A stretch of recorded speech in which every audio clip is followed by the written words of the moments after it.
Hello, hello, everybody. Welcome. Today is Thursday, October 6th, and we are here live with Dr. Natasha Wright. And today's segment I love because whoever knows and has been following me knows that Unapologetically is the self-love movement, the platform that I've created for the past year for women to come together, connect, empower, inspire, talking about women issues. So, Dr. Wright, this new segment, I just started doing lives, I say about a few months ago. Okay. When I started introducing the Unapologetically Me retreats that I do for women. And the people who know me know that I've been super shy and nervous about doing lives. I'm just not that person, but I felt like I needed to start something different and get out of my anxiety and out of my skin and do something outside my comfort zone just because I feel like I need to help women, Mm-hmm. right? I feel like it's my calling, my passion, and Love it. what better way to kind of network in this capacity of Mm-hmm. doing lives, right? So it's kind of what I've been doing, trying my best to kind of keep going. And what better conversation to have today than speaking about the value of self-love? Yes, this is awesome. I think it's for me. It's never a coincidence because all I knew when we talked was unapologetically me, not anything about the journey of self love or that you were founded on self love. It just felt natural. It was like, what are you talking about? This, like, because Right. that it is the cornerstone and how we make decisions and how we show up in the world. Yes. And so I even want to say to you, even you stepping out of your comfort zone and saying, I'm going to be visible, I'm going to step out there, I'm going to do these lives, gives for other people permission to do the same. Yeah. Yeah. Mm. Mhm. Yeah, right. Because It they does. might be struggling with certain things as well, and they're like, "Ooh, Marianne, I've been following you, and I've heard you because Right. I've been very vocal about Hmm. the anxiety that I get and what took me so long to just open up. So people who have followed me kind of know a little bit about that journey because I just started opening myself up. Right. I will say this, that transparency and vulnerability breeds transparency and vulnerability. So Mm, when you're courage, you give people space and opportunity to be courageous in their own way. And you showing up really allows people to say, like you said, you can do it and I can do it in my own way. right. Because there's not one concrete way that things have to happen. Do Mhm. it in a way that feels good to you. Just do it authentically. Yes, yes. So let's continue on with that. So if you can start off, I know we took a dive in, but introduce yourself and your practice, everything that you do. Sure. So I'm Dr. Natasha Wright. I am a therapist, a coach, a group practice owner. So I own Heart to Heart Counseling, and I also own Pathways to Wellness. I'm a transformational coach for Black women. Um, I am an advocate. I am a sister. I am a mom. I'm a good girlfriend. Wow. Um, and so these are all the avenues in which I spread my love, my cheer, my Yes, expertise. I am also adjunct faculty at UConn. nice. And so I dibble and dabble in a little bit of a lot. Mhm, you do all the things. I do all the things. Honestly, in most ways, and especially if it's in the mental health world or the coaching world, if it involves Black women, I'm in it Right. because that's my passion. That's Black Mm, women are my GM. This is who I want to rock with, right? This is who I want to be with, and this is who I build programs for. nice. I love it. I love it. So, in with all that being said, today we are talking about the value of self-love. And it's that's like so much to unpack. Mm-hmm. And we probably can spend like hours and weeks and months talking about that and breaking that down. But we don't have that much time. So we're going to break it down. Why don't you help us break that down as far as what that means? Absolutely. So let's just look at self love, right? the love of self, Mm-hmm. being interested in one's own regard, one's own happiness, centering oneself in the middle of your decisions of happiness. So let's just the basic of what is self-love? The love of self. We can love children, we can love spouses, we can love family members, jobs, hobbies, cars, homes, all of these things, right? Mm-hmm. But how do we feel about ourselves? If we were to take a flashlight and turn it back for introspection, can we say that we love ourselves the way that we love some of the things that I have just named? Right. Right. Mm-hmm. And And if as that women, we have a answer hard is time no, doing and if that answer is no, then we got some work to do, it. Mm-hmm. because it should be a resounding yes. Yes. Should be a hell yes. Yeah. I'm amazing. Right. Why Right. is it that it's so hard for us women to do that though? Oh, now this right here is my cup of tea. Mm. Because Time to unpack. I'm like, listen. See, it's hard because one, we are groomed as nurturers to take care of others. So I don't know about you, but growing up, even now, we don't have little kids in our family now, but even growing up, this first thing, if a little girl can walk, we buy them baby dolls. Mm. Mm-hmm. What are we teaching her? To take care of somebody else. Right. Right. Subconsciously, we're just, oh, this baby doll is cute. Mm-hmm. Your babies, to get the baby home, now we got these play diapers, we got the bottles, we got the playpen. I've seen the strollers, the cars. I said they have really made everything really lifelike for these babies. So they have this baby alive. The thing is crying when it wants to, when it needs change, the pacifiers, all of that. We're teaching girls very, very young how to take care of somebody else. Yeah. And let's not talk about the kitchenettes. Forget it. And they got right. And so we got the kitchen. We got the kitchen. like all of But it. we're teaching them to be very domestic. Mm. Subconsciously. It's like, because it's cute. Yeah. You don't know how many baby dolls sell birthdays and holidays, and this is what you get. Bam. Take care of everybody else. And so we're talking about a year old, 2, Right. and as they grow, your baby's crying, go tend to your baby. So we're teaching them very, very young to care for other people. Wow. And we're not, you see. It's all a subliminal message. Every time I say that, people's like, wow, you're right. Like, you're right. Yeah. We're teaching this. Like you said, so it's like a woman's job is this. Heaven forbid if they have a sibling that happens to be a male, a boy, well, he's not getting a baby doll. Right. He's going to get his Legos. He's going to get monster trucks. He's going to get all these other things. Right. So we're already gendering them from very, very young.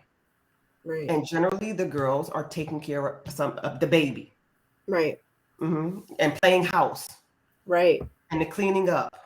Right. And like you said, the kitchenette where you're washing the dishes, and now you're doing this, all of it, all of it. The vacuum cleaners, all of it. But the vacuum cleaner that pops those balls to try to make it fun. You see, all of it, and we never look at it, and we never look at it in such a way. But it's ingrained in us, so we are groomed from very young to take care of others. Right. Right. As we get over there, yeah, we'll take them for get their nails done, get a little spa day. But from one, we're not taking them to do that. We have already ingrained that this is your role and this is what you do. Right. Right. So we already have that in the household. Then we get out and we have society, who then adds an additional layer of this is what you're supposed to do. And how dare you tell me no? And I don't necessarily care about what's going on with you as long as you can do what I need you to do for me. Right. And we take and we take and we take and we take. And it doesn't necessarily mean that we don't have self-love. That does mean we have poor boundaries. It doesn't mean that we have lack of self-love, but it's so far down in there. When do we even get time to examine what it is and how we feel about ourselves? Because we're tired. How many women do we get with that's just tired? Right. Right. Say, hey, how you doing? I'm good. I am just tired. I'm tired.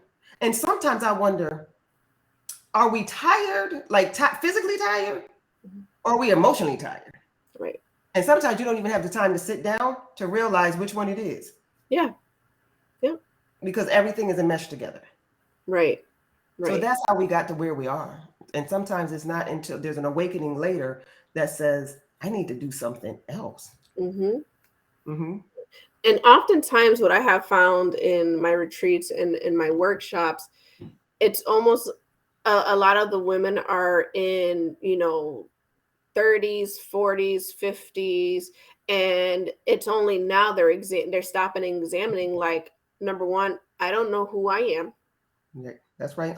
Number two, I don't know how to stop everything right now because I'm either, somebody's significant other, like somebody's relying on Mm-hmm. me to give them something. And I'm so exhausted that how am I supposed to even prioritize me? Because Right.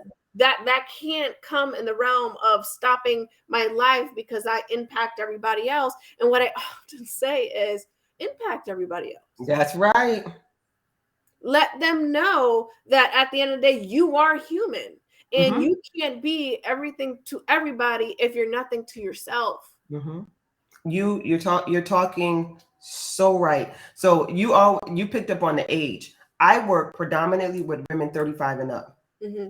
And I found out that this is my niche. This is who I work best with. Mm. Because at about like you said 30, 35, somewhere between 30 and 35, but I usually pick them up around 33, 34, 35, and definitely up. Mm-hmm. You have gone through the checklist of life that people have handed you. Right.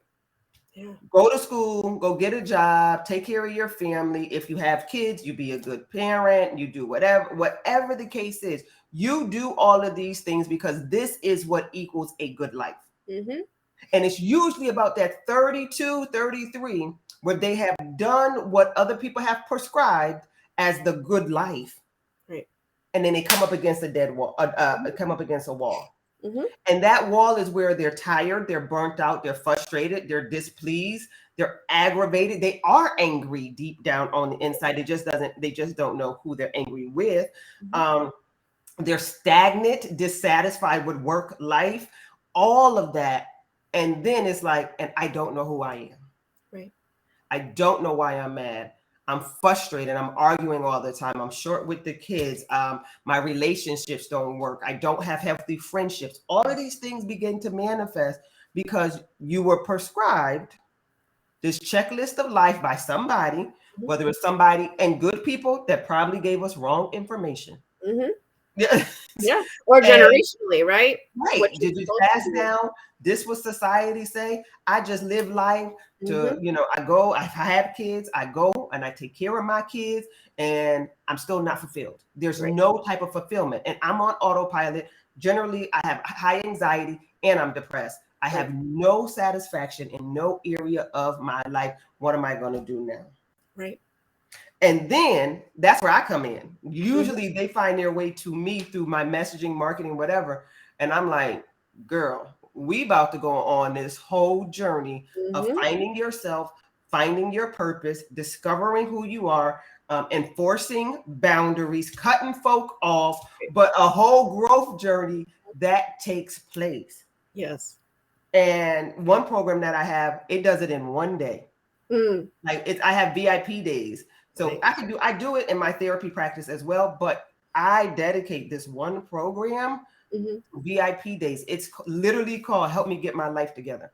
Nice. Like and we examine what life looks like and what needs to happen to Mm-hmm. move things out of the way. And I create a plan, an individualized plan that helps march people right forward. Right. But Nice. they have had to come up against that wall. So Right. that's where my population is real special because you have to be sick and tired of being sick and tired. And Mm-hmm. by then, I'm the one like, hey, let's do this thing. Right. Now you're ready for me. Now you're ready for me because it's not until you come up against that wall you're not going to be ready for me because you're not going to receive what I have to say. Right. Mm-hmm. Right. It almost sounds like you're at the point where there are no other options. Right. You need to do this or you're impacting your mental health, your physical health, and everything else. Everything by the time they get to me has already been impacted. Mm, They don't know where to turn. right. And so it's either in the therapeutic lens or on the coaching side. But they usually have come up against that wall and they're just frustrated. And usually they come and say, I'm tired. Yeah. I'm like, okay, well, what does that mean? And then we kind of go through this. And I'm like, I can see why you're tired. You got this, and this. And so we walk through. Some of that stuff has to be mind work. Mm-hmm. You got to unlearn what you learned. Because remember, somebody that meant well, that was loving you, that probably helped raise you from generation to generation to generation, just gave you bad advice. Right. Right. Or And they're here taking we on are. things that they've learned even for themselves, and for themselves, Right. they're like, this is what you're supposed to do. This is what you're supposed You took it and you internalized it and you took it on. Like, this is how I be this good person. Mm-hmm. Well, we're gonna throw good out because I want you to be authentic. Yeah. Unapologetically. Right. And so we throw good out. And what do you like? What do you want to explore? What brings you joy? And usually when I say to the women that I work with, what makes you happy? They cannot tell me. Mm-hmm. They can tell me what their children like, what their spouses like, what their mama like, what daddy like. They can tell me everything about everybody else. And then I say, what makes you happy? What brings you joy? They're stumped. Right. Like, nobody's ever asked. I don't know. Well, then now we're going to go and see. Now we're going to go on self-exploration. Right. And that's that part of that journey of self-love. Mm-hmm. Let's find out who you are. Right. Because you're so frustrated and dissatisfied with life, we definitely know who you're not. Right. Now let's find out who you are. Right. So what I discovered, and even doing, I love that you have like the one day workshop. Like, we're gonna get together today. We're just gonna work, and we're gonna come up with a plan to move.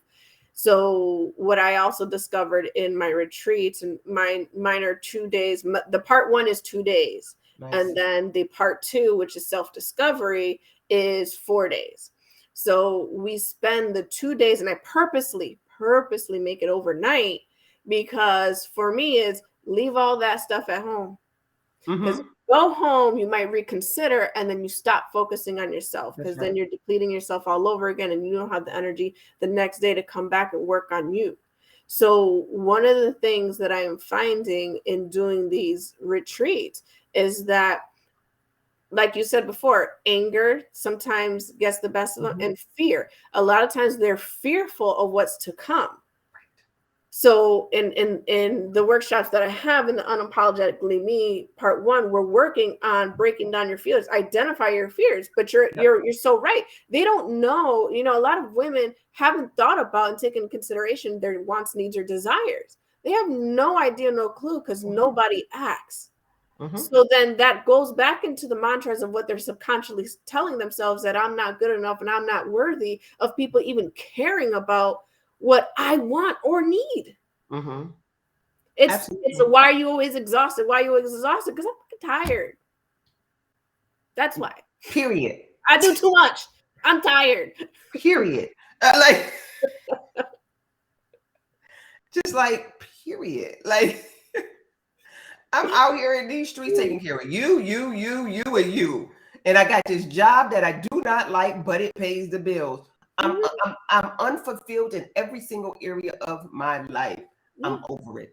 I have everybody's calendar in my head and on my phone, but where's your calendar, and why are you not putting in yours? And why do I have to be that person to keep everybody's schedule on point? And if I'm not on point with everybody's calendar and schedules, why you're blaming me? Nah, that don't make no sense. That don't work for me. So this is what I use a visualization of making a circle, right? And I ask, one of the activities that I ask women that I work with, who's in the middle of your circle?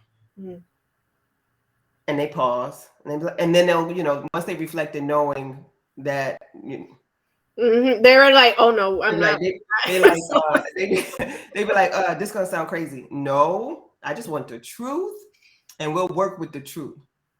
I got my kids because that's the problem. Because who's ever in the middle of that circle is in the middle of your decision, and you should be in the middle.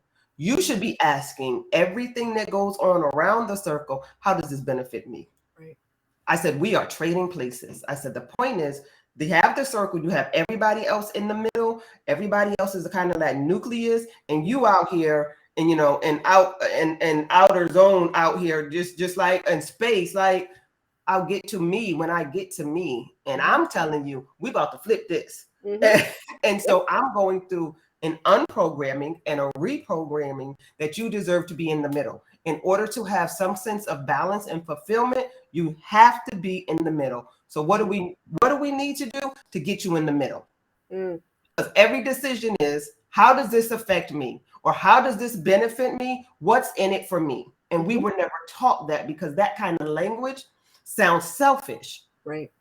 But self-love, regard for one's own happiness is right. Right. And if I'm not happy, no one's happy. Period, sis. Not yet. So, and I can say this with such authority because I lived it. Yeah. I've gone through the unprogramming and the reprogramming, and now I'm like, let me tell you what I'm not going to do. That is my line. When I hear something foolish, I'm like, let me tell you what I'm not going to do. See, I don't want to do that. I'm not going to do this. I might consider that, but it has to go this way in order for me to show up. Right. I now exert myself. People probably think I'm rude, but it's like, this doesn't work for me this way. Right. Because I have limited time. I'm a limited resource. You're a limited resource. Everybody's a limited resource. We only have so much that we can give before we enter in dysfunctional patterns. Yeah. We're all limited resources. We are not superhuman. We are not out here trying to meet everybody's need and demand. It just doesn't work. Right. Right. So the changing and implementing of self-love is all about self-preservation. How long you want to be out here doing this? Right. I tell people I'm gonna live till I'm 100. I say, I don't know what y'all gonna do, but I'm just getting warmed up. Right. I just started my life. I'm going to live till I'm 100. And in order to do that, I've got to take care of me. Yeah. That's it. Yeah. What do you say? I really like the circle and who's in that middle. What do you say? Because I can in my head kind of see maybe even the single parent saying, I can't put myself first. What would you say to someone who is a single parent that feels like they can't put themselves first? They can't afford not to put themselves first. That's it. I've been a single parent, right? So, like I said, we begin, first of all, you cannot afford not to put yourself first, but also kids need boundaries too. Yep. And if we're running around like Superwoman, super mom, right? We're doing nothing but teaching our children, especially girls, how to run around the same way. Right. Right. So we're doing nothing but showing them, although we may be saying one thing, I need self-care, I need to do this, and it's going to be a need, and you may get it in here and there, but the dominant behavior that we're displaying is showing them that we're superhuman and we're going to meet everybody's needs. Right. Right. That's what I feel. We can't be there for ourselves. Right. It's sitting down and speaking and being honest. It's one parent, especially if we're a single parent. It's one parent. It's one me and however many of y'all. All of this stuff and all of these after school running around here and it ain't gonna happen. Right. So we're gonna create a schedule. And that schedule can be a boundary. Right. You can go here on this day. I don't take anybody anywhere. We can sign up for this. We cannot do this. We can do this. Right. And putting in those boundaries so that it is everybody's need is getting met. Right. But I'm no good as the mom if I don't take care of me. Because then what happens as a single parent when we're so run down and we're sick or whatever, we can't work. There's nobody else to help take care of the children. How does that benefit them? Right. It doesn't. Not at all. Not at all. So we can't afford not to. Yeah. And remembering, right, that too, oftentimes mothers have this guilt that you're a bad parent if you can't have your kid do all the things like Monday, Tuesday, Wednesday, Monday to Friday is jam packed with activities. You are still a good parent if Mm-hmm. your kids aren't doing Monday through Friday. There's some parents that because my niche is couples, but I also I'm big on my women platform too, so I kind of Mm-hmm. do things. And in my couples, when I see parents, I'm like, who is having all this time to run around with your kids and all these activities and Mm-hmm. thinking that this is such a good idea? Mm-hmm. Because on the flip side, whenever I meet with kids, a lot of times they're like, I'm exhausted from all the activities I feel like I have to do. It's like Yep. we're enforcing that to be a good kid or to be a good parent, that we're supposed to be doing all these activities and jam packing Mm-mm. everybody with all of it. With It does not make you any better of a person, parent, child, to That's right. run yourself down. That right. I have a my son is 14, and so he's into basketball. Has been for the last few years. And I want to play basketball. I want to do this, and the coach said this. I'm good this, and I can do this. Oh yeah, I don't agree to nothing until I see a schedule, and then I'm gonna tell you whether or not we can make these games. Right. Because, Yeah. because what I'm not running around doing is being here, there, and everywhere else. Mm-hmm. Yeah. And so that is a boundary because I need downtime, I need me time, I need thinking time. I have a household to run, I have a business to run. So no, this can't Yeah. this can't take precedence over everything else. There's Right. a healthy balance and a way that we can kind of figure this thing out or not. Because sometimes if I'm in the middle and it doesn't serve me, it has to be a no. Yeah. Yeah. Let's talk about that real quick. Balance. Mm-hmm. How do you find balance in in a life of all these things we have to do, all these haves to? So this is my take on balance. I don't, I use the word balance lightly Mm-hmm.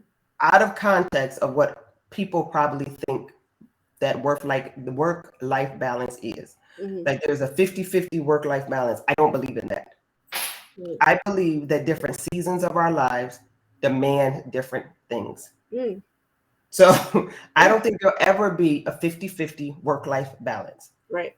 Let's look at the working model today. 40 Mm-hmm. hour work week, full time is about a 40-hour work week. Let's let's calculate in to and from travel, Mm-hmm. commute time.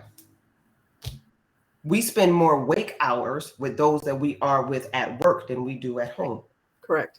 And if you're in a demanding job, it just doesn't end at 5. It's not a Mm-hmm. job that you necessarily leave behind. So people bring home work, stay at work late, whatever, working untraditional, non-traditional hours, whatever. So when we say, I want work-life balance, because that's the thing, that's the Mm-hmm. buzzword. I Right. want work. Is that a thing? Mm-mm. Because when we stop to think about it, will you ever come 50-50? Mm. Right. No, Right. you won't. Now, there are different seasons of our lives that maybe you have younger children where you can't dedicate all that time to work. You need to be home and be a mom. You need to parent. They need you to be there. Mm-hmm. Now my son's 14. He ain't really needed me like that, Right. unless it's to play Uber. Right. So, you know, but so now I can dive into work a little more. Right. But until he was 4, I didn't work at all until he was, at that time I was married. I didn't work at all because I stayed home with him. Right. So there's this ebb and flow of the seasons that we are in, but we'll never have this 50-50 work-life balance. Right. Now we might have 70-30, 60-40. We might come real close to balancing the two things out, but that 50-50, it's just not a thing. Right. Right. Because seasons may call for something else. If you have sick kids, you might have sick parents. You can be sick. All of these things happen where you don't have this balance. But balance, the word when I think of balance, is intentionally ignoring something else. Mm. Okay. That I'm going to put my mind and energy over here in this season. Right. And so I'm intentionally going to ignore this. I'm gonna put it on low simmer. I'm going to tune it off because in this season, my balance will be on that. My attention will be here and here. Right. Because we can't balance 5 and 10 different things. Right. At most, you might get 3.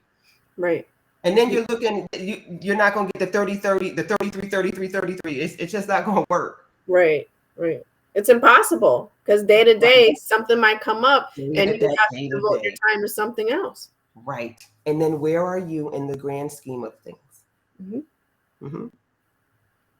Absolutely. Yeah. So with that, what I was thinking in my mind is Mm-hmm. even when you devote your time to certain things and certain seasons might, tip the scales, or you might be focusing on, do not forget about intentionally prioritizing yourself and your needs. That's right. Because you still matter amongst all that, because you cannot appropriately function and you're not healthy if you are not prioritizing you. Still take that self-care day, still throughout your day, sit there, whether it's meditation, whether it's yoga, whether it's music, whatever your vibe is, do that. Whatever feels good to you, do that. Because you had devoted intentionally to put some time into yourself. And so you won't be grouchy for the next 4 or 5 hours, because now you're resentful of the fact that you spent all this time on everybody else and everything else, and you chose not to spend time on yourself. That's right. As adults, we have to start creating this awareness that you matter, right? And now you have choices. You're not a child anymore. You have choices, and you have to choose you. Mm-hmm. Absolutely. I totally agree. So let's even chit chat, if we can, about self-care, right? Yeah. When we say self-care, people think I got to go on vacation. I have to go to the spa. I got to go, these big fancy things that they're cool. I love a good vacation, and I love a spa day. Right. But realistically, I cannot go on vacation every day. Mm-hmm. And I can't go to the spa every day. Right. So building in little chunks of time to love on myself, to care for myself. I'm a reader, so I love in the evenings or in the mornings, and I usually get up. Well, now my son's a little older, so he gets up about way earlier than I do to go to high school. But I like quiet moments to just sit and think. If I'm going to read, I'm going to read. If I'm going to do nothing, I'm going to sit in silence. I'm going to do that. Right. But that's my time. So making sure that I eat. Making sure that I made myself walk my dog 3 times a day. Mm-hmm. I don't care if it's raining, we're going to get up and we're going to get out of this house. I work from home. So self-care is like, you got to build it in where you can. Making doctor's appointments. That is self-care. Yeah. Seeing your therapist. That is self-care. That's self-care, sis. So it's getting your hair done. Maybe, taking a nice walk, scheduling a bath time, having some kind of self-pampering day or night. These little things are self-care. Moments that can be stolen throughout the day to love on you. Yes. Buy yourself some flowers. Take yourself out to eat. Yeah.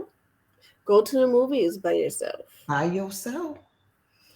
And many women are, hesitant on that, of doing things by the, it's weird or it's this. No, but you have to learn how to sit with yourself. You know how many times I go out and have a table for one? Right. How many? One, please. Just me. Yeah. Like I met one, and I like it outside right there where it's nice and cozy too. Yeah. I've gone to concerts alone, the movies alone, vacation, solo travel is my favorite travel. I have yet to do that. I vacation a lot, but I've yet to do it alone. It is so rewarding for me. It's either you love it or you absolutely hate it. I haven't found anyone right in between, and I love it. I love traveling with my good girlfriends. I love traveling with my significant other. I love traveling. No, I don't love traveling with my son because that's just parenting in a whole different space. But it's things like that where I'm just like, Thursdays. So, my Fridays are Thursdays. My Mhm. Thursdays are my Fridays, I meant. And afterwards, I just usually grab a book and be like, I'm going out to eat. Mhm. And I grab my pocketbook, and that is self-care. That's how I decompress. Table Nice. for one, please. Right. Hmm. Nice. We Yeah. have to learn how to do more of that. And honestly, I think the more that we put it out there, understanding this. Self-love is not a trend. Mm, you're It's right. not a trend. It's an everyday need for you, and you will have people who don't want you to do self-love to tell you Yeah. that it's a trend, it's a fad, da da da. You don't need it. You do need it. Everyone needs it, not just women. Everyone, because if we learned how to love ourselves more, then maybe we wouldn't have so much anger Hmm. because you're addressing your own needs. Hmm. You need that. Hmm. So take that into consideration that there is value in self-love. You have to. It's a need. It's a need. And Do you, causing, and you, when we love ourselves wholly and authentically, Mhm. we set the standard for people to love us as well. Yes. Hmm. Yes. It may take some adjusting if we're now flipping and turning the corner and turning on the light of self-love and walking in this new light. It may take some adjusting for other people to get with it, but we'll be better for it. Yeah. Yeah. And guess what? On top of that, it's one of those things that now you get to learn about me, because what Hmm. I'm teaching you is the fakeness of me. I'm not being authentic with myself. So how do you really know who I am if I don't know who I am, That's right. because I haven't been given the space to do that, or I feel like I have to tiptoe around you all the time, so therefore I'm just giving you fakeness. That's right. So you won't know what I really love and enjoy because I haven't been my authentic Hmm. self. And so years and years later, and people are like, you never said you love that. It's because I never told you the truth. I Hmm. was never diving into the authentic me. That's And so right. therefore you could have never have known that. Hmm. I was parading around you. And think of this, that every day we should strive to be better than we were yesterday. Yeah. Not in competition with anyone, but we're evolving. So the things that happen today should make us a better woman tomorrow. Yes. So we're constantly evolving day after day. So things I say, oh no, I don't like today. Never had that. I'm not interested. I may come in contact or have an experience and be like, okay, I do like that. And we Mm-hmm. allow ourselves to grow. I Yeah. always say, if the 40-year-old version of you doesn't disagree with the Mm-hmm. 20-year-old version of you, we have wasted 20 years of growth, Right. Right. because there should be some kind of growth in between that Mm-hmm. says, I used to do X, Y, and Z, but now that's probably not so wise. Right. Hmm. Right. Yeah. Are there any last remarks that you might have for women on this topic of the value of self-love?